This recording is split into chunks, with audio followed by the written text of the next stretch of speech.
some way you got to feel bad for the fans in Salt Lake City, considering what the expectation levels became in the early junction of the season for the Utah Utes. But right now, things, because of some injuries and some losses, clearly we're not thinking about even a Pac-12 title at this point. Inside Pac-12 Football, the Digital Edition, Nigel Burton, Curtis Conway, and Mike Yam with you. This is a Utah squad that now has an opportunity to pick up a win, end of the season against a Buff squad that has shown some improvement over the last few weeks of the season.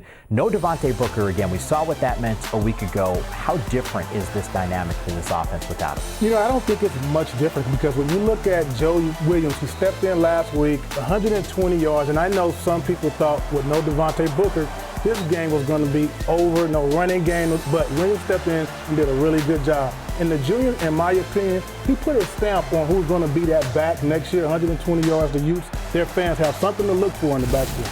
I'll tell you what, Colorado's got their own injury issues when you consider the fact that Sefo Liufau is out for 6 to 8 months with an injury. Now in steps Cade Apsay, does a nice job against USC, really inconsistent against Washington State. So he's got to get things turned around, and they've got to get some help from their own running game, which absolutely bulldozed people at the beginning of the season, been absolutely anemic this last 3 games, averaging only 75 yards a game rushing.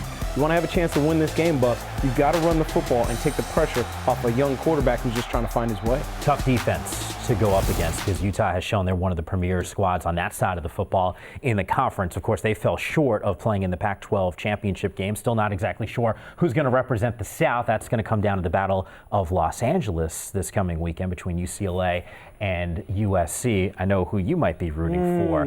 But Utah fans, look, you don't want to go to the game because maybe your team's not there. Maybe you do want to go to the game because you want a trip. All you have to do, log on to pac-12.com/tickets. If you can't make the game, it's okay, because for the 4th consecutive year, we have you covered with the pregame show inside our San Francisco studios right before kickoff. No better place to be than right here on the Pac-12 Network.